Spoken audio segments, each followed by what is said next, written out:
একটা কথা কি জানো, এই যে এক একটা ক্লাস আমি তোমাদের মাঝে দিচ্ছি, এর যে মাহাত্ম্য, এই মাহাত্ম্যটা তুমি সেই দিন বুঝবে যেদিন তুমি এক্সাম দিয়ে বাড়ি ফিরবে।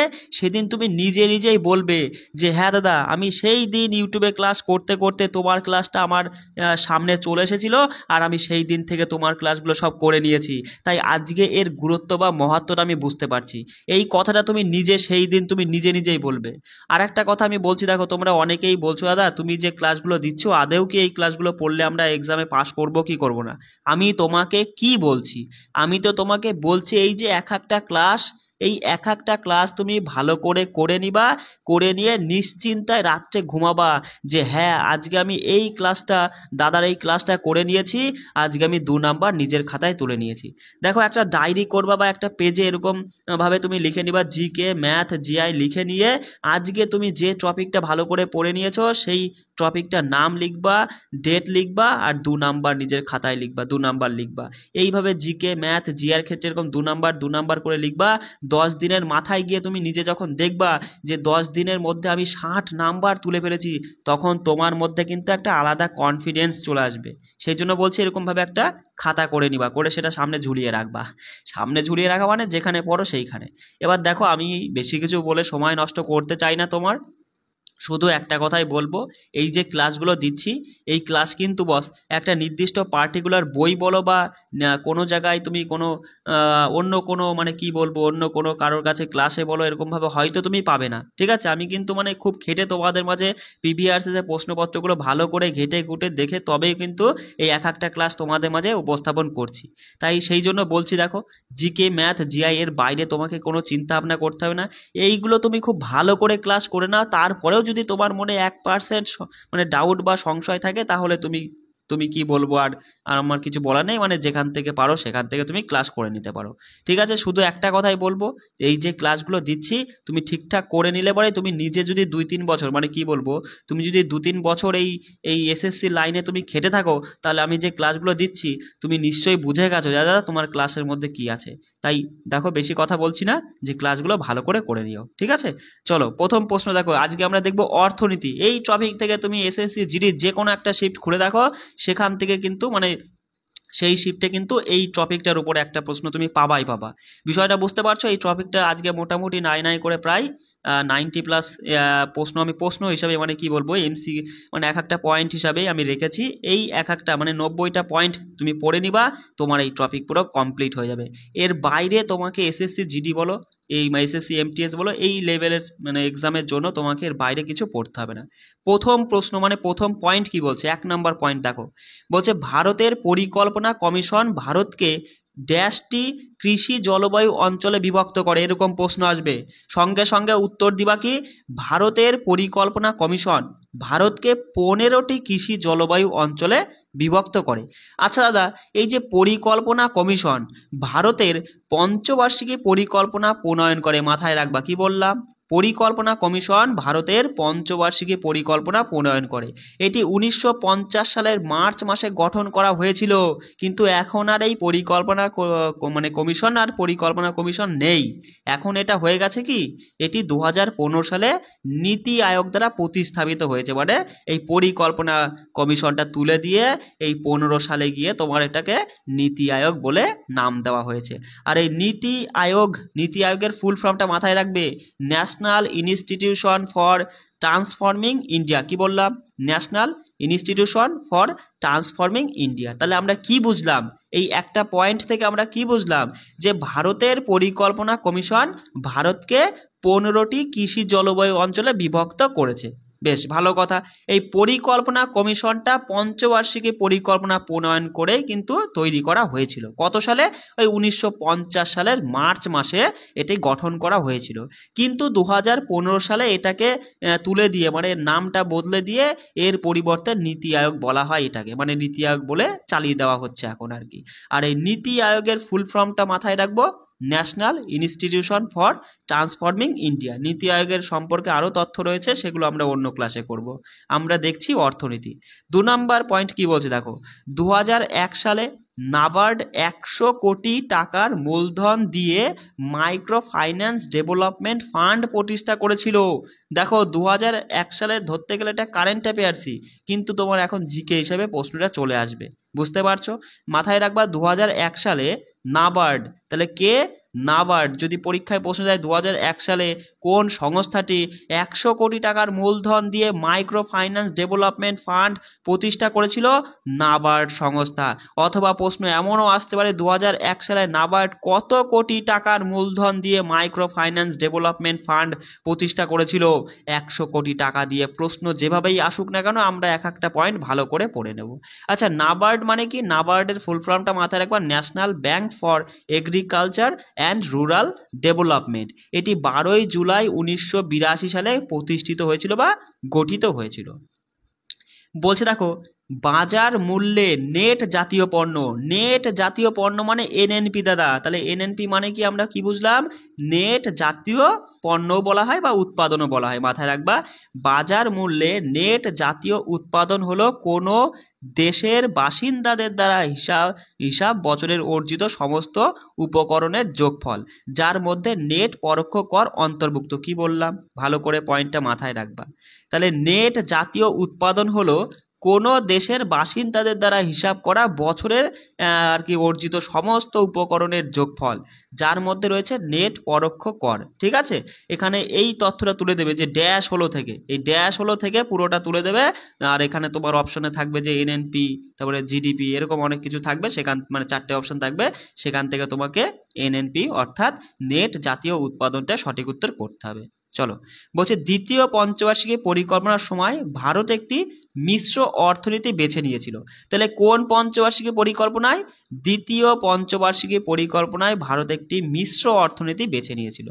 বলছে তৃতীয় পঞ্চবার্ষিকী পরিকল্পনাতে ভারতকে স্বনির্ভর ও স্ব উৎপাদক অর্থনীতি হিসাবে প্রতিষ্ঠা করাই ছিল প্রাথমিক লক্ষ্য। তাহলে দেখো পরীক্ষায় প্রশ্ন আসবে, নিম্নলিখিত কোন পঞ্চবার্ষিকী পরিকল্পনায় ভারতকে হচ্ছে তোমার স্বনির্ভর ও উৎপাদক অর্থনীতি হিসাবে প্রতিষ্ঠা করাই ছিল প্রাথমিক লক্ষ্য? তৃতীয় পঞ্চবার্ষিকী পরিকল্পনা। এটা পঞ্চবার্ষিকী পরিকল্পনার মধ্যেও পড়ে প্রশ্নটা, আবার অর্থনীতির মধ্যেও কিন্তু প্রশ্নটা পড়ছে। ঠিক আছে, চলো। বলছে দেখো যে পণ্য দ্রব্যের আমদানি ও রপ্তানির উপর নির্ধারিত শুল্কটি আমদানি শুল্ক নামে পরিচিত। কি বললাম? পণ্য দ্রব্যের আমদানি ও রপ্তানির উপর নির্ধারিত শুল্কটি আমদানি শুল্ক নামে পরিচিত। যেখানে মানে যে পয়েন্টটা আমি গোল করছি না, বুঝে নিবা, তার মানে এই পয়েন্টটা আর কি অপশানে থাকবে। কি বললাম বুঝতে পেরেছো? যেটুকু না মানে যে শব্দ জোড়াগুলো আমি গোল করে দেবো, মনে করবা যে বাকিটুকু না প্রশ্নে থাকবে আর সেইটা থাকবে আর কি অপশনে। ঠিক আছে, এটা কিন্তু বুঝে নিবা। চলো, বলছে দেখো শিল্পগতভাবে উন্নত শহরের কেন্দ্রগুলি সাধারণত একটি কৃষি গ্রামীণ পশ্চিম ভূমি দ্বারা বেষ্টিত থাকে। তাহলে কি বললাম? শিল্পগতভাবে উন্নত শহরে কেন্দ্রগুলি সাধারণত একটি ড্যাশ দ্বারা বেষ্টিত থাকে, কৃষি গ্রামীণ পশ্চিম ভূমি দ্বারা বেষ্টিত থাকে। বলছে শিল্পের একটি গ্রুপ যা নগর কেন্দ্রগুলির দ্বারা প্রদত্ত সুবিধাগুলি ব্যবহার করার জন্য একত্রিত হওয়ার প্রবণতাকে সমষ্টিগত অর্থনীতি বলা হয়। তাহলে পরীক্ষায় প্রশ্ন এমন আসবে যে ধরো দিয়ে দিল যে শিল্পের একটি গ্রুপ যা নগর কেন্দ্রগুলির দ্বারা প্রদত্ত সুবিধাগুলি ব্যবহার করার জন্য একত্রিত হওয়ার প্রবণতাকে কি বলা হয় বা ড্যাশ বলে? সেটা হচ্ছে সমষ্টিগত অর্থনীতি বলে। বলছে দেখো কৃষিভিত্তিক শিল্পের উদাহরণ। দেখো এখানে মাথায় রাখবা যে কৃষিভিত্তিক শিল্পের উদাহরণ কোনগুলো, যেমন টেক্সটাইল, সবজি, ফল প্রক্রিয়াকরণ ইউনিট, তারপরে রাইস মিল, জৈব জ্বালানি, কাগজ, এগুলো সবই কিন্তু কৃষিভিত্তিক শিল্পের উদাহরণ। ঠিক আছে, প্রশ্ন আসবে এরকম যে নিম্নলিখিত কোনটি কৃষিভিত্তিক শিল্পের উদাহরণ নয়, বা কোন বলে দেবে নিম্নলিখিত কোনটি, বলে দিল পাবলিক সেক্টর ইন্ডাস্ট্রির উদাহরণ, তখন এখান থেকে 3টে দিয়ে এখান থেকে একটা দিয়ে দিল। বিষয়টা বুঝতে পারছো আমি কি বলতে চাইছি? তাই এগুলো পড়ে নিবা যে কৃষিভিত্তিক শিল্পের উদাহরণ কোনগুলো? টেক্সটাইল, সবজি ও ফল প্রক্রিয়াকরণের ইউনিট, রাইস মিল, জৈব জ্বালানি, কাগজ ইত্যাদি। আচ্ছা, পাবলিক সেক্টর ইউনিটের উদাহরণ কোনগুলো? এনটিপিসি। মাথায় রাখবা এনটিপিসি ফুল ফর্মটা পরীক্ষা আসে ন্যাশনাল থার্মাল পাওয়ার কর্পোরেশন। ঠিক আছে, তারপরে গেইল হচ্ছে গ্যাস হচ্ছে কি অথরিটি অফ ইন্ডিয়া লিমিটেড, তারপরে সিআইএল অর্থাৎ কোল ইন্ডিয়া লিমিটেড। এগুলো কিন্তু মাথায় রাখবা, মানে সংকেতগুলো আর ফুল ফর্মগুলো, আর এগুলো সবই কিসের মধ্যে পড়ছে?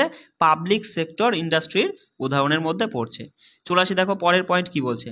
দেখো বেসরকারি খাতের শিল্পের উদাহরণ কোনগুলো, যেমন এভিয়েশন, রিয়েল, তারপর হচ্ছে এস্টেট, তারপরে মিডিয়া, এগুলো সবই কিন্তু বেসরকারি খাতের শিল্পের উদাহরণ। কি বললাম ভালো করে মাথায় রাখবে, এভিয়েশন, রিয়েল, এস্টেট, তারপরে মিডিয়া, এগুলো হচ্ছে বেসরকারি খাতের শিল্পের উদাহরণ। বলছে ভারতে জাতীয় আয় পরিমাপের প্রথম বৈজ্ঞানিক প্রচেষ্টা করেছিলেন কে? দাদাভাই নওরোজি। কি বললাম, ভারতের জাতীয় আয় পরিমাপের প্রথম বৈজ্ঞানিক প্রচেষ্টা, মানে প্রশ্নটা কিন্তু আমরা পড়েছি, চেনা চেনা লাগছে। মানে ভারতের প্রথম জাতীয় আয় গণনা করেছিল কে? দাদাভাই নওরোজি। সেটাকেই ওরা ঘুরিয়ে ফিরিয়ে কিভাবে বলছে দেখো, যে ভারতের জাতীয় আয় পরিমাপের প্রথম বৈজ্ঞানিক প্রচেষ্টা করেছিলেন দাদাভাই নওরোজি। আচ্ছা, এনডিপি অর্থাৎ নেট ডোমেস্টিক প্রোডাক্ট, মাথায় রাখবা। কি বললাম, এনডিপি অর্থাৎ নেট ডোমেস্টিক প্রোডাক্ট ধারণাটিকে সবচেয়ে ভালোভাবে উপস্থাপন করে, সেটা হচ্ছে জিডিপি মাইনাস অবচয়। ঠিক আছে, ধরো প্রশ্ন এমন আসবে যে এনডিপি অর্থাৎ নেট ডোমেস্টিক প্রোডাক্ট ধারণাটিকে সবথেকে ভালোভাবে উপস্থাপন করে নিম্নলিখিত কোনটি? অপশনে থাকবে যে এনএনপি মাইনাস অবচয় বা জিডিপি মাইনাস অবচয়। সঠিক উত্তর করতে হবে তোমাকে জিডিপি মাইনাস অবচয়। আর এনডিপির ফুল ফর্মটা মাথায় রাখবে, নেট ডোমেস্টিক প্রোডাক্ট। পরের প্রশ্নটা বলছে দেখো, যে শিল্পনীতি প্রস্তাবনা 1956-তে শিল্পগুলিকে 3টি বিভাগে শ্রেণীবদ্ধ করেছে। তাহলে এখান থেকে তুমি কি বুঝলে, যে শিল্পনীতি প্রস্তাবনা 1956-তে, মানে 1956 সালে শিল্পগুলিকে 3টি বিভাগে শ্রেণীবদ্ধ করেছিল। বলছে দেখো, যে প্রথম পঞ্চবার্ষিকী পরিকল্পনায় পরিকাঠামো উন্নয়ন অর্থাৎ বিদ্যুৎ ও পরিবহনের উপর দৃষ্টি নিবদ্ধ করা হয়েছিল। তাহলে কোন পঞ্চবার্ষিকী পরিকল্পনায় পরিকাঠামো উন্নয়ন অর্থাৎ বিদ্যুৎ পরিবহনের উপর দৃষ্টি নিবদ্ধ করা হয়েছিল? প্রথম পঞ্চবার্ষিকী পরিকল্পনায়, মাথায় রাখবে। বলছে দেখো এনএনপি বলে তো নেট জাতীয় পণ্য। ঠিক আছে, নেট জাতীয় পণ্য সমান, মাথায় রাখবা, জিএনপি মাইনাস মূল্য হ্রাস। আচ্ছা দাদা, জিএনপি মানে কি? জিএনপি মানে হচ্ছে গ্রস, মাথায় রাখবা, গ্রস হচ্ছে ন্যাশনাল প্রোডাক্ট, বা যাকে বলা হয় মোট হচ্ছে জাতীয় পণ্য। ঠিক আছে, মোট দেশজ পণ্য বা জাতীয় পণ্য হচ্ছে তোমার জিএনপির ফুল ফর্ম। ঠিক আছে, এটা কিন্তু মাথায় রাখবা। পরের পয়েন্ট বলছে দেখো, যে মহাত্মা গান্ধীর নতুন সিরিজে, তোমার এই নতুন সিরিজে যে 2000 টাকার নোট, সেই 2000 টাকার নোট হচ্ছে নোটের পেছনে কিসের মোটিভ রয়েছে? সেটা হচ্ছে মঙ্গলযান। মাথায় রাখবা, মহাত্মা গান্ধী যে 2000 টাকার যে নতুন নোট, সেই নতুন নোটের পেছনে আর কি যে মোটিভটা রয়েছে সেটা হচ্ছে মঙ্গলযানের মোটিভ রয়েছে। দেখো এর সঙ্গে এবার দেখে নাও, এখান থেকে কিন্তু পরীক্ষায় প্রশ্ন আসতে পারে যে 10 টাকার নোটে কিসের মোটিভ রয়েছে? কোণার্কের সূর্য মন্দির। 20 টাকার নোটে রয়েছে ইলোরা গুহা। 50 টাকার নোটে রয়েছে রথ সহ হাম্পি আর কি। তার 100 টাকার নোটে রয়েছে রানিকা ভাবের মোটিভ, আর 200 টাকার নোটে রয়েছে সাঁচি স্তূপের মোটিভ, আর 500 টাকার নোটে রয়েছে কিন্তু লাল কেল্লা। এগুলো হচ্ছে নতুন সিরিজের যে টাকা রয়েছে, নতুন যে টাকা নোট আর কি, সেই নোটে কিন্তু এই টাকায় আর কি এই মোটিভগুলো রয়েছে। এগুলো কিন্তু পড়ে নিবা। চলো পরে পয়েন্ট দেখো কি বলছে। বলছে অটল পেনশন যোজনা হলো ভারতের নাগরিকদের জন্য একটি পেনশন যোজনা। এটি অসংগঠিত ক্ষেত্রের কর্মীদের উপর দৃষ্টি নিবদ্ধ করে। প্রশ্নটা এরকম হবে যে নিম্নলিখিত কোন যোজনাটি ভারতের নাগরিকদের জন্য একটি পেনশন যোজনা হিসেবে কাজ করে এবং এটি অসংগঠিত ক্ষেত্রে কর্মীদের উপর দৃষ্টি নিবদ্ধ করে? সেটা হলো এপিওয়াই অর্থাৎ অটল পেনশন যোজনা। মাথায় রাখবে, এপিওয়াই অটল পেনশন যোজনা। বলছে বাজেট নথিগুলি মোট ব্যয়কে পরিকল্পনা এবং অপরিকল্পিত ব্যয়ে শ্রেণীবদ্ধ করে। কি বললাম, বাজেট নথিগুলি মোট ব্যয়কে পরিকল্পনা এবং অপরিকল্পিত ব্যয়ে শ্রেণীবদ্ধ করে। আচ্ছা পরের পয়েন্ট দেখো, বলছে যে ভারতের সবুজ বিপ্লব 1960-এর দশকের শেষের দিকে পাঞ্জাবে আর কি শুরু হয়েছিল। এই তথ্যটা মাথায় রাখবা, যে ভারতের সবুজ বিপ্লবটা কত দশকে এর শেষের দিকে আর কি পাঞ্জাবে শুরু হয়েছিল, এরকমও আসতে পারে যে 1960-এর দশকের শেষের দিকে, বা এটাও আসতে পারে যে কোথায় শুরু হয়েছিল সেটাও মাথায় রাখবা, যে পাঞ্জাবে। ঠিক আছে, এগুলো কিন্তু মাথায় রাখবা। দেখো পরের পয়েন্ট কি বলছে। বলছে যারা নিয়মিত দারিদ্র্য সীমার মধ্যে এবং বাইরে চলে যায় তাদের জন্য ব্যবহৃত শব্দটি হলো মন্থন দরিদ্র। কি বললাম, যারা নিয়মিত দারিদ্র্য সীমার মধ্যে এবং বাইরে চলে যায় তাদেরকে বলা হয়, তাদের জন্য যে শব্দটা ব্যবহার করা হয় সেটা হলো মন্থন দরিদ্র। মাথায় রাখবা। বলছে জাতীয় আয় গণনা করার সময় রপ্তানিকে একটি ফ্যাক্টর হিসাবে গ্রহণ করা হয়। তাহলে কি বললাম, জাতীয় আয়, জাতীয় আয় গণনা করার সময় রপ্তানিকে একটি ফ্যাক্টর হিসেবে গ্রহণ করা হয়। প্রশ্নটা এরকমও আসতে পারে যে জাতীয় আয় গণনা করার সময় ড্যাশকে একটি ফ্যাক্টর হিসেবে গ্রহণ করা হয়, রপ্তানিকে একটি ফ্যাক্টর হিসেবে গ্রহণ করা হয়।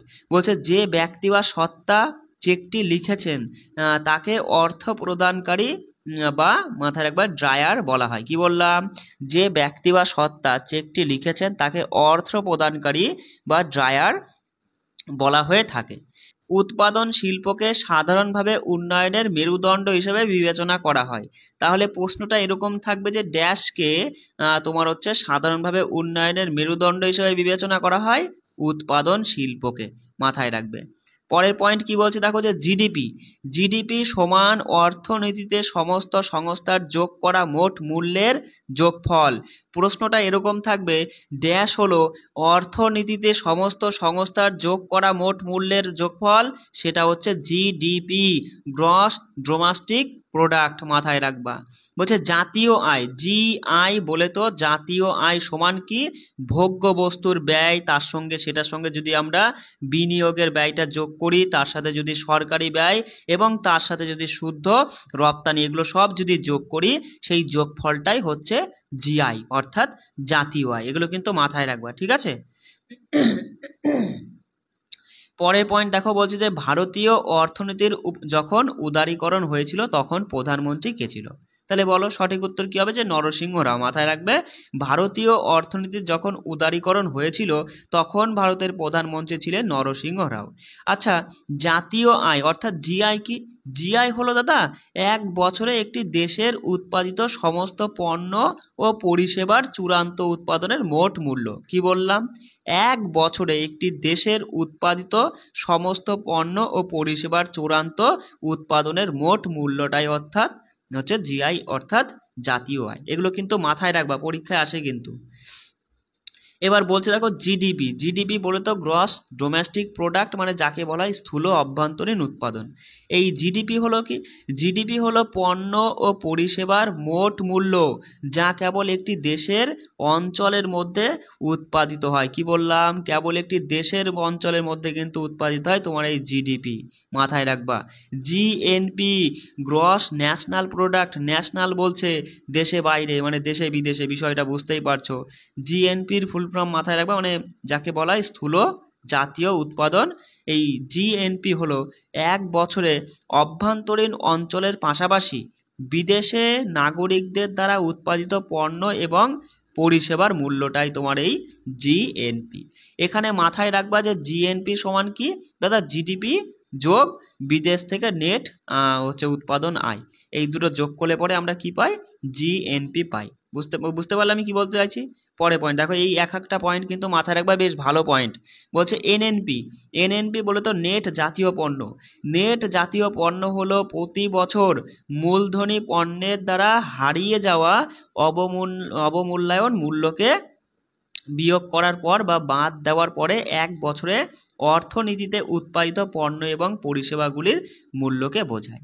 আচ্ছা, এনএনপি সমান কি দাদা? এনএনপি সমান হচ্ছে জিএনপি থেকে যদি আমরা মূলধনী পণ্যের অবমূল্যায়নটা বাদ দিই তাহলে পরেই কিন্তু আমরা এনএনপি পেয়ে যাব, অর্থাৎ নেট জাতীয় পণ্যটা পেয়ে যাব। বলছে ঘর্ষণজনিত বেকারত্বকে কিছু পরিমাণ পর্যন্ত অর্থনীতির জন্য ভালো বলে মনে করা হয়। তাহলে প্রশ্নটা এরকম থাকবে যে ড্যাশ বেকারত্বকে কিছু পরিমাণ পর্যন্ত অর্থনীতির জন্য ভালো বলে মনে করা হয়? ঘর্ষণজনিত বেকারত্বকে, ঠিক আছে। তারপরে দেখো যে চক্রীয় বেকারত্ব হলো কি? চক্রীয় বেকারত্ব ব্যবসা চক্রের সংকোচন পর্যায়ের কারণে ঘটে। কি বললাম? চক্রীয় বেকারত্ব হচ্ছে ব্যবসা চক্রের সংকোচন পর্যায়ের কারণে ঘটে। এটি যখন পণ্য এবং পরিষেবার চাহিদা নাটকীয়ভাবে হ্রাস পায় তখন মানে সেই সময়কালকে মানে সেই আর কি বেকারত্বকে বোঝায় তোমার এই চক্রীয় বেকারত্ব। বিষয়টা বুঝতে পারলে এই যে এই কথা তুমি দেখলে পরেই চক্রীয় বেকারত্ব অ্যান্সার করে, যে নাটকীয়ভাবে হ্রাস পায়। কি পায়? বৃদ্ধি নয় কিন্তু হ্রাস পায়। বলছে দেখো যে কাঠামোগত বেকারত্ব কি? কাঠামোগত বেকারত্ব হচ্ছে বিদ্যমান যখন মানে আর কি যখন অর্থনীতিতে পরিবর্তন ঘটে যা শ্রমিকদের হচ্ছে দক্ষতা এবং নিয়োগকর্তাদের প্রয়োজনীয় দক্ষতার মধ্যে অমিলের সৃষ্টি হয়। কি বললাম? শ্রমিকদের দক্ষতা এবং নিয়োগকর্তাদের প্রয়োজনীয়তার দক্ষতার মধ্যে আর কি যে অমিলটা সৃষ্টি হয়, তখন সেই বেকারত্বটাকে বলা হয় কাঠামোগত বেকারত্ব। এগুলো কিন্তু একটু ভালো করে পড়ে নিবা। মৌসুমী বেকারত্ব কি দাদা? মৌসুমী বেকারত্ব বলতে সেই সময়কালকে বোঝায়, মানে আর কি যখন নির্দিষ্ট পরিস্থিতিতে শ্রম বা কর্মশক্তির চাহিদা স্বাভাবিকের চেয়ে কম থাকে, সেই সময়কালটাই হচ্ছে আর কি মৌসুমী বেকারত্বকে বোঝায়। কি বললাম? ভালো করে মাথায় রাখবা এক একটা পয়েন্ট, যে মৌসুমী বেকারত্ব বলতে সেই সময়কালকে বোঝায় যখন যখন নির্দিষ্ট পরিস্থিতিতে শ্রম বা কর্মশক্তির চাহিদা স্বাভাবিকের চেয়ে কমে যায়। ঠিক আছে, সেই সময়কালটা বলছে ভারতে একজন ব্যক্তি যদি তোমার হচ্ছে 273 দিনের জন্য কাজ করেন তবে তাকে কর্মরত ব্যক্তি বলা হয়। ঠিক আছে, তাহলে প্রশ্নটা এরকম থাকবে যে ভারতে একজন ব্যক্তি কত দিনের জন্য আর কি কাজ করলে তাকে কর্মরত ব্যক্তি হিসাবে নির্বাচন করা হয় বা বিবেচনা করা হয়, সেটা হচ্ছে 273 দিন। পরের পয়েন্ট কি বলছে দেখো, একটু দেখে নেওয়ার চেষ্টা করো কষ্ট করে। হ্যাঁ বস, বলছে মাইক্রো ইউনিট ডেভেলপমেন্ট অ্যান্ড হচ্ছে রিফাইন্স এজেন্সি ব্যাংক, এটা হচ্ছে MUDRA ব্যাংকের ফুল ফর্ম। কি বললাম? MUDRA bank. MUDRA এর ফুল ফর্মটা মাথায় রাখবা। কি বললাম? Micro unit development and refinance হচ্ছে এজেন্সি ব্যাংক। এটা 2015 সালে প্রধানমন্ত্রী নরেন্দ্র মোদী চালু করেছিলেন। এর লক্ষ্য হচ্ছে দেশের ক্ষুদ্র উদ্যোগ খাতের উন্নয়নের লক্ষ্যে ক্ষুদ্র উদ্যোগকে স্বল্প সুদের ঋণ এবং অর্থ প্রদান করা। তাহলে এটা কত সালে এটা চালু হয়? 2015 সালে। কে চালু করেছিল? প্রধানমন্ত্রী নরেন্দ্র মোদী। ঠিক আছে, আর ফুল ফর্মটা পারলে একটু মাথায় রাখবে। বলছে দেখো যে নিম্নলিখিত প্রশ্ন, এবার MCQটায় প্রশ্ন রেখেছে, একটু দেখে নাও। বলছে নিম্নলিখিত কোন আর্থিক উপায়কে প্লাস্টিক মানি বলা হয়? প্লাস্টিক মানি বলা হয় ক্রেডিট কার্ডকে। মাথায় রাখবে, ক্রেডিট কার্ড হচ্ছে প্লাস্টিক মানি। বলছে ভারতের বেকারত্ব এবং দারিদ্র্যের অনুমান কিসের উপর নির্ভর করে? এনএসএসও পরিবারের খরচ ব্যয় জরিপের উপর নির্ভর করে। এগুলো মাথায় রাখবা। বলছে ভারতীয় অর্থনীতির প্রগৌণ খাত পরিবহন, যোগাযোগ এবং ব্যবসা বা পরিষেবার সাথে সম্পর্কিত। তাহলে আমরা কি বুঝলাম? যে প্রগৌণ খাত হচ্ছে পরিবহন, যোগাযোগ এবং ব্যবসা পরিষেবার সঙ্গে কিন্তু তোমার এই প্রগৌণ খাতটা জড়িত। প্রাথমিক খাতের মধ্যে কি রয়েছে দেখো, প্রাথমিক খাতের মধ্যে রয়েছে কৃষিখাত, যাকে কৃষিখাত বলা হয়। যেমন হচ্ছে কৃষিকাজ, মাছ ধরা, কয়লা খনির এর হচ্ছে কারবার আর কি হচ্ছে, তারপরে হচ্ছে তোমার বনায়ন এবং হচ্ছে লঙ্গিং, তেল নিষ্কাশন, হীরা খনির কাজ, এগুলো সবই কিন্তু তোমার এই প্রাথমিক খাতের মধ্যে পড়ছে। মাধ্যমিক খাত বা যাকে দ্বিতীয় খাত বলা হয়, একটু দেখে নাও এই খাতগুলো গুরুত্বপূর্ণ। প্রশ্ন দেবে নিম্নলিখিত কোনটি দ্বিতীয় খাতের উদাহরণ, বা এমন বলে দেবে যে বিদ্যুৎ কোন খাতের মধ্যে পড়ে। বিষয়টা বুঝতে পারবে? ব্যাংকিং কোন খাতের মধ্যে পড়ে, এগুলো কিন্তু গুরুত্বপূর্ণ তথ্য, পড়ে নিবা। আচ্ছা দেখে নাও, মাধ্যমিক খাত বা দ্বিতীয় খাতের উদাহরণ হচ্ছে উৎপাদন, নির্মাণ, বিদ্যুৎ, প্রাকৃতিক গ্যাস, জল সরবরাহ, এগুলো কিন্তু সবই মাধ্যমিক খাতের মধ্যে পড়ছে। আর তৃতীয় খাতের মধ্যে পড়ছে পরিবহন, ব্যাংকিং, বীমা ব্যবসা, বাণিজ্য, অর্থ, শিক্ষা, রেস্তোরাঁ, এগুলো সবই কিন্তু তৃতীয় খাতের উদাহরণ। বলছে দেখো পরের প্রশ্নটা, বলছে দেখো যে দারিদ্র্যের দুষ্টু চক্র ধারণাটি কার সাথে সম্পর্কিত? এটা হচ্ছে নুরুকসে। মাথায় রাখবে, শব্দটা একটু দেখে নাও। নুরুকসের সাথে কিন্তু দারিদ্র্যের হচ্ছে দুষ্টু চক্র ধারণাটি সম্পর্কিত। তারপরে কি বলছে দেখো, বলছে জিএসটি হলো ভারত জুড়ে পণ্য ও পরিষেবার উৎপাদন, বিক্রয় এবং ব্যবহারের উপর একটি ব্যাপক পরোক্ষ কর। তাহলে জিএসটি কোন করের মধ্যে পড়ছে? দেখো আমাদের কিন্তু পরীক্ষায় আসে প্রত্যক্ষ কর আর পরোক্ষ কর। ধরো দিয়ে দেবে নিম্নলিখিত কোনটি প্রত্যক্ষ কর নয়, বা নিম্নলিখিত কোনটি পরোক্ষ করের উদাহরণ। ঠিক আছে, এরকম প্রশ্ন কিন্তু আসে। তাহলে তুমি বুঝতেই পারছো যে এখানে দাদা আমরা দেখতে পাচ্ছি জিএসটি কিন্তু পরোক্ষ কর। আচ্ছা, জিএসটির মূল মন্ত্রটা কি বলতো? মাথায় রাখবা, জিএসটির মূল মন্ত্র হচ্ছে এক দেশ এক কর এক বাজার। কি বললাম? জিএসটির মূল মন্ত্র হচ্ছে এক দেশ এক কর আর হচ্ছে এক বাজার, এটা কিন্তু মাথায় রাখবা। আচ্ছা দেখো, জিএসটি 2011তম সংশোধনী আইন, মানে 2016তে আর কি হয়, যেটা 101তম সংবিধান সংশোধনী আইন আর 122তম সংবিধানী বিল অনুযায়ী কিন্তু তোমার এই জিএসটি পাশ করা হয়েছিল। ঠিক আছে, জিএসটি 1 জুলাই 2017 সালে কার্যকর হয়েছিল, মাথায় রাখবা। জিএসটি কত সালে কার্যকর হয়? তোমার 2017-তে কিন্তু কার্যকর হয়। আর জিএসটির যে সংশোধনী বিল পাশ করা হয়েছিল তোমার হচ্ছে কোন সংশোধনী বিল অনুযায়ী? 122তম সংশোধনী বিল অনুযায়ী কিন্তু জিএসটি আর কি সংবিধানে পাশ করানো হয়। এটা কিন্তু মাথায় রাখবা, ঠিক আছে। দেখো পরের পয়েন্ট কি বলছে। বলছে প্রত্যক্ষ করের উদাহরণ, এই যে বলেই দিলাম, এগুলো কিন্তু পরীক্ষা আসে। আয়কর, কর্পোরেট কর, সম্পদ কর, উপহার কর, তারপরে এস্টের ডিউটি, তারপরে হচ্ছে ফ্রিঞ্জ বেনিফিট ট্যাক্স, এগুলো কিন্তু সবই কিন্তু তোমার প্রত্যক্ষ করের মধ্যে পড়ছে। আর পরোক্ষ করের উদাহরণ হচ্ছে বিক্রয় কর, আবগারি শুল্ক, রপ্তানি শুল্ক, পণ্য এবং পরিষেবা কর জিএসটি অর্থাৎ, আর মূল্য সংযোজন কর, এগুলো কিন্তু সবই পরোক্ষ করের মধ্যে পড়ে। বলছি দেখো 1 টাকার নোটে কার স্বাক্ষর থাকে বলো? মাথায় রাখবা, অর্থ সচিব। 1 টাকার নোটে কিন্তু অর্থ সচিবের স্বাক্ষর থাকে। বলছে যে জিডিপি পরিবেশ দূষণ এবং প্রাকৃতিক সম্পদ শোষণের পরিপ্রেক্ষিতে খরচকে বিবেচনা করে তাকে কি বলা হয়? সেটা হচ্ছে সবুজ জিডিপি, মাথায় রাখবা। কি বললাম? যে জিডিপি পরিবেশ দূষণ এবং প্রাকৃতিক সম্পদ শোষণের পরিপ্রেক্ষিতে খরচকে বিবেচনা করে তাকে কিন্তু সবুজ জিডিপি বলা হয়, ঠিক আছে। আচ্ছা দেখো পরের পয়েন্ট বলছি, দেখো যে হচ্ছে পাইকারি মূল্য সূচক মানে WPI অর্থাৎ পাইকারি মূল্য সূচক কার দ্বারা প্রকাশিত হয়? মাথায় রাখবা, অর্থনৈতিক উপদেষ্টা কার্যালয়ের দ্বারা। কি বললাম? পাইকারি মূল্য সূচক তোমার এই অর্থনৈতিক উপদেষ্টা কার্যালয় দ্বারা প্রকাশিত হয়। যদি বলে নেট জাতীয় পণ্য থেকে জাতীয় আয় পেতে কি বিয়োগ করা হয়? অপ্রত্যক্ষ কর বিয়োগ করা হয়। আমরা কিন্তু দেখেছিলাম যে নেট জাতীয় পণ্য এনএনপি থেকে এনএনপি সমান তোমার হচ্ছে জিআই মাইনাস অপ্রত্যক্ষ কর, এটা কিন্তু মাথায় রাখবা, ঠিক আছে। অর্থাৎ আমরা দেখেছিলাম কেমন? আমরা দেখেছিলাম তোমার ওই যে GI equal to NNP plus তোমার হচ্ছে অপ্রত্যক্ষ কর, তাই না? এটা কিন্তু মাথায় রাখবা, যেমন খুশি উল্টে পাল্টে দিতে পারে। তারপরে দেখো বলছে ড্যাশ হলো একটি পণ্যের একটি অতিরিক্ত ইউনিট ব্যবহারের কারণ মোট উপযোগিতার পরিবর্তন। তাহলে এখানে সঠিক উত্তর মাথায় রাখবে এমইউ অর্থাৎ প্রান্তিক উপযোগিতা। কি বললাম? প্রান্তিক উপযোগিতা হলো একটি পণ্যের একটি অতিরিক্ত ইউনিট ব্যবহারের কারণে আর কি মোট উপযোগিতার পরিবর্তন ঘটে, ঠিক আছে। নিম্নলিখিত কোনটি সেবনের প্রান্তিক প্রবণতার সঠিক সীমা নির্দেশ করে? মাথায় রাখবা, এই যে এই তথ্যটা কিন্তু মাথায় রাখবা, মানে এমপিসি বলে তো তোমার হচ্ছে সেবনের প্রান্তিক প্রবণতাকে বোঝায় আর কি। এটা হচ্ছে 0 থেকে বেশি হবে আর 1 থেকে কম হবে। এই তথ্যটা শুধু একটু তুমি দেখো, এই বিষয়টা তো তুমি দেখে নিলে।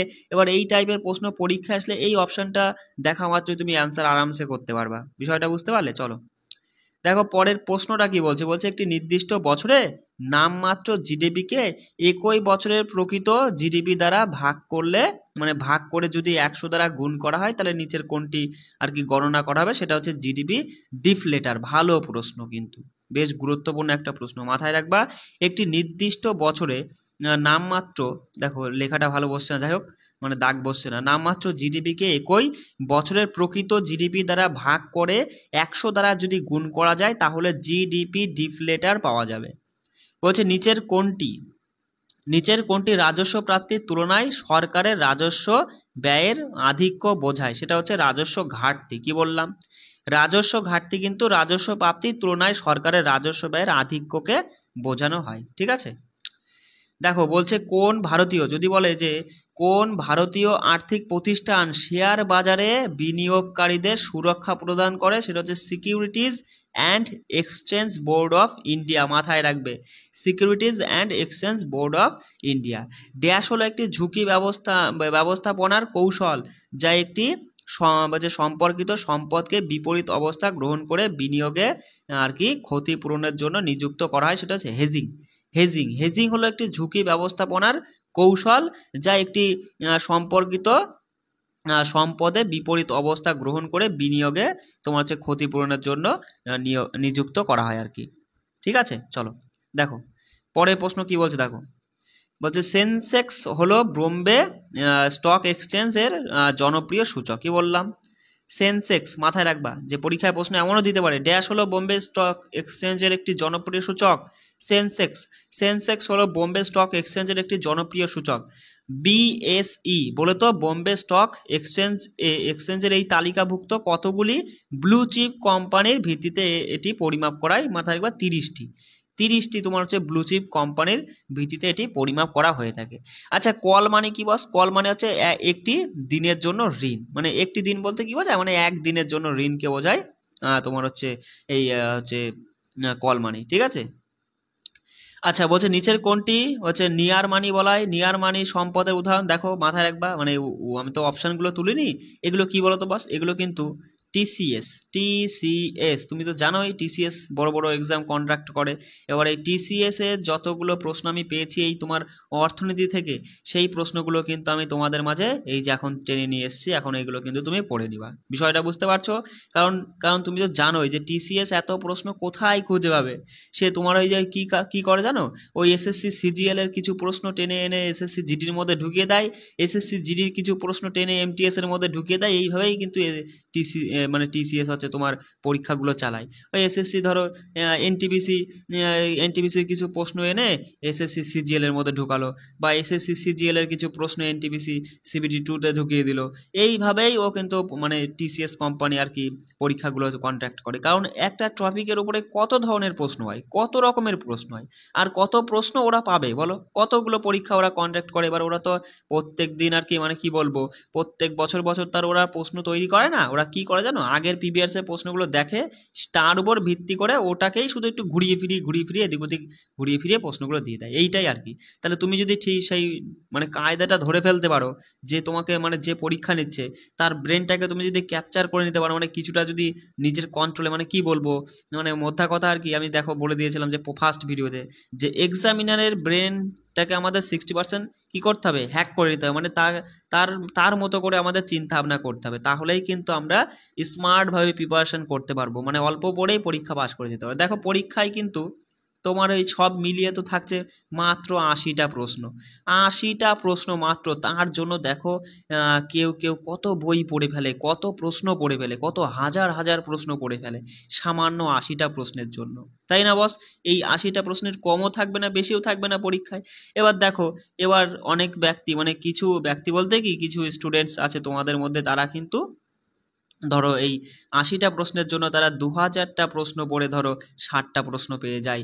তাহলে তাদের কি আর কি তুমি বলবা, তারা কিভাবে প্রিপারেশন করছে? আর ধরো আর এক রকমের স্টুডেন্ট আছে যারা এই 80টা প্রশ্ন পাওয়ার জন্য তারা হচ্ছে 20,000 জিকে পড়ে যায়, সেও ধরো এখান থেকে 60% পড়লো। তাহলে এ কিন্তু অল্প খেটে ভালো ফল করলো, মানে যে ফলটা করলো সেই ফলটা করতে কিন্তু একে অনেকটা খাটতে হয়েছে। বিষয়টা বুঝতে পারছো? মানে আমাদের মোদ্দা কথা, আমরা প্রিপারেশন করব, আমরা একেবারে ওপর পড়বো না, কিন্তু আমরা পড়বো কেমন, আমরা স্মার্টভাবে পড়বো। বুঝতে পারছো? দেখো এখনকার সময় কিন্তু ওই এ বই সে বই, ওখানে সেখানে এটা ওটা সেটা পড়ে কিন্তু কোনো লাভ নেই, ঠিক আছে। অনেকে কি করে জানো, অনেকে প্রত্যেক দিন পেপার কিনে পেপারে সারা পেপার পড়ে, যে কি কারেন্ট অ্যাফেয়ার্স ওখান থেকে কি বলে, হচ্ছে মানে পাগলাম বুদ্ধি। ওই একটা পেপারের কারেন্ট অ্যাফেয়ার্স পড়তে গিয়ে তার হচ্ছে 1 থেকে 2 ঘন্টা সময় ওখানে চলে যাচ্ছে। সেই 1 থেকে 2 ঘন্টা সময় ওইখানে না দিয়ে তুমি অন্য কিছুতে দাও। কারেন্ট অ্যাফেয়ার্সের জন্য একটা এমন ক্লাস তুমি দেখে নাও যেখানে সারা বছরের কারেন্ট অ্যাফেয়ার্স তোমার হচ্ছে 3-4 ঘন্টার মধ্যে করিয়ে দিচ্ছে। তাহলে 3-4 ঘন্টা ক্লাস করে তোমার সারা বছরের কারেন্ট অ্যাফেয়ার্স কমপ্লিট হয়ে গেল। হ্যাঁ, আমি মানছি যে ওইভাবে পড়াশোনা করে কারা, যারা হচ্ছে বড় বড় মানে ইউপিএসসি ধরো বড় বড় অফিসার লেভেলের চাকরির জন্য আর কি যারা পড়ছে, তাদের একদম খুঁটিনাটি একদম মানে কি বলবো, নারী নক্ষত্র সব কিছু পড়তে হবে। বুঝতে পারছো? কারণ তারা সেইভাবেই প্রিপারেশন নেবে, তাদের বিষয়টা আলাদা। কিন্তু তোমরা তো জিডির জন্য পড়ছো যেহেতু, তোমাদের কিন্তু দেখো আজ সারা বই পড়ার কোনো প্রয়োজন নেই। স্মার্টভাবে প্রিপারেশন নাও, যতটা এই এক্সামের জন্য প্রয়োজন ততটাই তুমি পড়ো। খুব বেশি পড়ে মাথাটাকে নষ্ট করো না, ঠিক আছে? এবার তারপরে তোমার বুদ্ধি তোমার কাছে, আমার বুদ্ধি আমার কাছে। আমার এটা বলার প্রয়োজন মানে দরকার ছিল, যেহেতু তুমি আমার কথা শুনে পড়ছো, তাই আমি তোমাকে এই কথাগুলো বললাম। চলো, তাই আমরা দেখো কোথায় ছিলাম, এই যে এখানে ছিলাম, যে কল মানি কি। দেখো কল মানি কি মাথায় রাখবে, এটি এক দিনের জন্য ঋণ, ঠিক আছে। আচ্ছা, যদি বলে যে নিচের কোনটি নিয়ার মানি সম্পদের উদাহরণ, দেখো অপশন তুলিনি, তুমি এখানে উত্তরটা দেখে নাও, যে ট্রেজারি বিল ডিবেঞ্চার, এটা হলো নিয়ার মানি সম্পদের উদাহরণ। বলছে ভারতে প্রথমবারের জন্য শিল্পনীতি রেজলিউশন কত সালে পাশ হয়েছিল? 1948 সালে। আচ্ছা, ভারতের প্রায় 60% হচ্ছে ডিসপেন্সারি কোন সেক্টরে চলে? সেটা হচ্ছে ব্যক্তিগত খাতে চলে, হচ্ছে তোমার ডিসপেন্সারি, ঠিক আছে। মাথায় রাখবা 60% ডিসপেন্সারি ব্যক্তিগত খাতে চলে। বলছে ভারতীয় সংবিধানের কোন সংশোধনী তা বলছে বলছে কেন্দ্র তালিকায় আর কি পরিষেবা কর নামে একটি নতুন বিষয় সংযোজন করেছে 88তম, মাথায় রাখবা। ভারতীয় সংবিধানের 88তম সংবিধান সংশোধনীতে কিন্তু তোমার এই পরিষেবা কর নামে একটি নতুন বিষয় সংযোজন করেছে আর কি। ঠিক আছে, কে করেছে? কেন্দ্র করেছে আর কি। বলছে ভারতের সমস্ত নন ব্যাংকিং আর্থিক প্রতিষ্ঠানগুলি ড্যাশ এবং ড্যাশের অধীনে আসে। মাথায় রাখবা, ভারতের সমস্ত নন ব্যাংকিং আর্থিক প্রতিষ্ঠানগুলি সংগঠিত খাত এবং অসংগঠিত খাত দুটোর অধীনেই কিন্তু আসে। হিন্দুস্তান অ্যারোনটিক্স লিমিটেড কোন সেক্টরের অধীনে পড়ে? এটা সরকারি খাত, মাথায় রাখবা। হিন্দুস্তান শব্দটা দেখেই তুমি প্রশ্নটা মাথায় রেখে দিতে পারবা। বলছে দেখো, ট্রেড ইউনিয়নের নিবন্ধন এবং বাতিলকরণ ড্যাশ দ্বারা নিয়ন্ত্রিত হয়, সেটা হচ্ছে ট্রেড ইউনিয়ন আইন 1926 অনুযায়ী। সালটা গুরুত্বপূর্ণ। বলছে রাজস্ব প্রাপ্তিগুলি হলো ড্যাশ, কারণ সেগুলি সরকারের উপর দাবি প্রয়োগ করে না। তাহলে মাথায় রাখবা, রাজস্ব প্রাপ্তিগুলি হলো অপুনরুদ্ধারযোগ্য। কি বললাম? অপুনরুদ্ধারযোগ্য, কারণ সেগুলি সরকারের ওপর কোনো দাবি প্রয়োগ করে না। বলছে জিডিপিতে অর্থনীতির প্রত্যেকটি সেক্টরের অবদানকে কি বলা হয়? কাঠামোগত গঠন বলা হয়। মাথায় রাখবা, জিডিপিতে অর্থনীতির প্রত্যেকটি সেক্টরকে কাঠামোগত গঠন বলে। বলছে মহাত্মা গান্ধীর নতুন সিরিজে 500 টাকার নোটের রং কি? দেখো, ফ্লোরোসেন্ট হচ্ছে নীল, মাথায় রাখবা। ব্লু বা নীল, মাথায় রাখবা। এটা হচ্ছে 50 টাকার নোটের রং। কিন্তু এই রংগুলো থেকেও কিন্তু পরীক্ষায় প্রশ্ন আসছে বস, মাথায় রাখবা। আচ্ছা, 10 টাকার নোটের রংটা হচ্ছে চকলেট ব্রাউন। 20 টাকার নোটের রং, মানে নতুন সিরিজ আর কি, মানে নতুন টাকার রঙের কথা বলছি, বুঝতে পারছো? নতুন 20 টাকার নোট দেখবা সবুজাব হলুদ রঙের হয়। 100 টাকার নোটটা হচ্ছে ল্যাভেন্ডারের। আর হচ্ছে 200 টাকার নোটের রংটা হচ্ছে উজ্জ্বল হলুদ। 500 টাকার নোটের রং হচ্ছে ধূসর পাথর। 2000 টাকার হচ্ছে ম্যাজেন্টা। এই দুটো গুরুত্বপূর্ণ, ম্যাজেন্টা, ল্যাভেন্ডার। ঠিক আছে, আর এই হচ্ছে তোমার ফ্লোরোসেন্ট ব্লু। ঠিক আছে, এই তিনটে হচ্ছে গুরুত্বপূর্ণ, এই তিনটে থেকে পরীক্ষায় দেয়। আর বাকিগুলো তুমি একটু চোখ বুলিয়ে নিও, অসুবিধা নেই।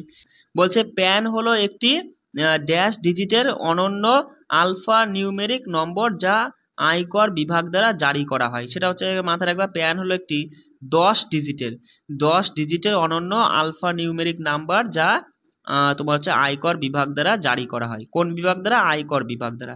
এটাও গুরুত্বপূর্ণ, মাথায় রাখবা। বলছে আরবিআইয়ের মতে ভারতে পরিষেবা খাত 1980-র দশকে জিডিপিতে দেশের জন্য দায়ী ছিল 38.6% এর জন্য দায়ী ছিল। বলছে দেখো, আচ্ছা, মূলত ভবিষ্যতের প্রাপ্তি এবং ব্যয়ের অনিশ্চয়তার কারণে অর্থের কিরূপ চাহিদা দেখা দেয়? সেটা হচ্ছে সতর্কতামূলক চাহিদা কিন্তু দেখা যায়। বলছে নিম্নলিখিত সংস্থাগুলির মধ্যে কোনটি ভারতে দারিদ্র্যসীমা গণনার জন্য নমুনা সমীক্ষা পরিচালনা করে? সেটা NSSO, অর্থাৎ ন্যাশনাল স্যাম্পস সার্ভে অফিস। ঠিক আছে। বলছে নগদ রিজার্ভ অনুপাত অর্থ সরবরাহ নিয়ন্ত্রণের একটি ড্যাশ হাতিয়ার, একটি পরিমাণগত হবে। ঠিক আছে, মতো নয়, এটা বানানটা একটু দেখে নিও। পরিমাণগত হাতিয়ার। ঠিক আছে। বলছে ক্যাশ রিজার্ভ রেশিও ছাড়াও ব্যাংকগুলিতে স্বল্প মেয়াদ কিছু হচ্ছে রিজার্ভ তরল আকারে রাখতে হয়, তা এটাকে আর কি বলা হয়? সেটা হচ্ছে সংবিধিবদ্ধ তারল্য অনুপাত। কি বললাম? ক্যাশ রিজার্ভ রেশিও ছাড়াও ব্যাংকগুলিতে স্বল্প মেয়াদে কিছু রিজার্ভ মানে তরল আকারে রাখতে হয়, তা সেটা হচ্ছে সংবিধিবদ্ধ তারল্য অনুপাত। বলছে একটি বাজেট নথি যা একটি নির্দিষ্ট আর্থিক বছরের জন্য সরকারের রাজস্ব প্রাপ্তি এবং রাজস্ব ব্যয়ের সাথে সম্পর্কিত, তাকে বলা হয় রাজস্ব বাজেট। ঠিক আছে। আর পরের প্রশ্ন দেখো, আমরা কি বলছি একটু পড়ে নিই। বলছে স্বাধীনতার সময় ভারতের জনসংখ্যার প্রায় শতাংশ কৃষির উপর নির্ভরশীল ছিল, 75%। এটা গুরুত্বপূর্ণ বলে কিন্তু আমি এর মধ্যে তুলে দিয়েছি। ঠিক আছে, মাথায় রাখবা, 75% কিন্তু কৃষির উপর নির্ভরশীল ছিল। কখন? ওই স্বাধীনতার সময়। বলছে ন্যাশনাল ডেভেলপমেন্ট কাউন্সিল ভারতের প্রতিষ্ঠিত হয়েছিল, মানে কত সালে আর কি প্রতিষ্ঠিত হয়েছিল সেটা জানতে হয়েছে। 1982 সালে এনডিসি বলে তো, ন্যাশনাল ডেভেলপমেন্ট কাউন্সিল। বলছে সংস্থাগুলি দ্বারা উৎপাদিত পণ্য এবং পরিষেবাগুলির সামগ্রিক মূল্য পরিমাপের জিডিপি অনুমান পদ্ধতিকে কি বলা হয়? সেটা হচ্ছে পণ্য পদ্ধতি বলে। ঠিক আছে, খুব গুরুত্বপূর্ণ একটা পয়েন্ট, কোনোটাও কিন্তু ছেড়ে ছুটে মানে এখান থেকে বাছাই করে পড়তে লেগো না, সমস্ত কিছু কিন্তু পড়ে নিও। বলছে লেনদেনকৃত পণ্য ও পরিষেবার মোট মূল্যকে বাণিজ্যের কি হিসাবে বিবেচনা করা হয়? আয়তন হিসাবে। কি বললাম? লেনদেনকৃত পণ্য এবং পরিষেবার মোট মূল্যকে বাণিজ্যের আয়তন হিসেবে বিবেচনা করা হয়। জাতীয় আয় পরিমাপের জন্য পণ্য পদ্ধতিতে আমাদের মধ্যবর্তী পণ্যের মূল্য পর্যন্ত কাটাতে হবে, মাথায় রাখবা ড্যাশ পর্যন্ত, এখানে এটা মানে কি বলবো ড্যাশটা আর কি দেওয়া হয়নি, এটা হচ্ছে দ্বিগুণ গণনা এড়ানো পর্যন্ত কাটাতে হবে, মাথায় রাখবা। কি বললাম, জাতীয় আয় পরিমাপের জন্য পণ্য পদ্ধতিতে আমাদের মধ্যবর্তী পণ্যের মূল্য দ্বিগুণ গণনা এড়ানো পর্যন্ত কাটাতে হবে। বলছে ভারত কোন সময়ে জাতীয় আয়ের সর্বোচ্চ বৃদ্ধির হার রেকর্ড করেছে, সেটা হচ্ছে 5 অর্থাৎ পঞ্চম পঞ্চবার্ষিকী পরিকল্পনার সময়। বলছে দেখো বলছে যে পরিমাণে প্রকৃত জিডিপির ভারসাম্যের স্তর জিডিপির পূর্ণ কর্মসংস্থান স্তরকে ছাড়িয়ে যায় তাকে কি বলা হয়, সেটা হচ্ছে মুদ্রাস্ফীতির ব্যবধান। ঠিক আছে, বলছে একটি অর্থনীতির স্থূল অভ্যন্তরীণ উৎপাদন বৃদ্ধি নিচের কোনটি সূচক, অর্থনৈতিক প্রবৃদ্ধির সূচক। বলছে সরকারি ব্যয়ের নিয়ন্ত্রণকারী কর্তৃপক্ষ কোনটি, সেটা হচ্ছে অর্থ মন্ত্রক, মাথায় রাখবা সরকারি ব্যয়ের নিয়ন্ত্রণকারী কর্তৃপক্ষ হচ্ছে অর্থ মন্ত্রক। নিচের কোনটি ভারতীয় রিজার্ভ ব্যাংকের নীতির উপকরণ, সেটা হচ্ছে রেপো রেট ও বিপরীত রেপো রেট। ঠিক আছে, বা রিজার্ভ রেপো রেট আমরা বলে থাকি সেইটাই। Securities and exchange board of India হলো ড্যাশ, তা মাথায় রাখবা এখানে হবে এই securities and exchange board of India একটি সংবিধিবদ্ধ সংস্থার উদাহরণ। কেমন, এই SEBI এর সম্পূর্ণ কথা, এই সম্পূর্ণ কথাটা কিন্তু পড়ে নিবা, পরীক্ষায় আসতে পারে।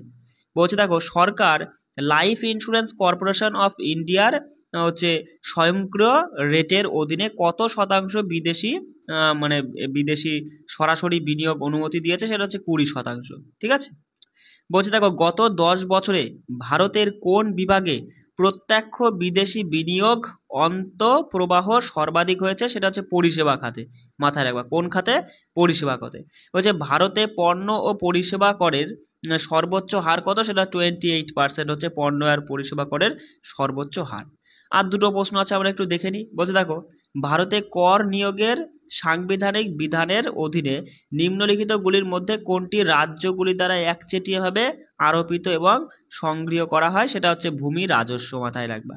বলছে অর্থনৈতিক কর্মকাণ্ডের নিচের কোন খাতটি ক্রমশ মানে গুরুত্বপূর্ণ হয়ে উঠেছে, তৃতীয় খাত, আমরা তো বুঝতেই পারছি তাই না।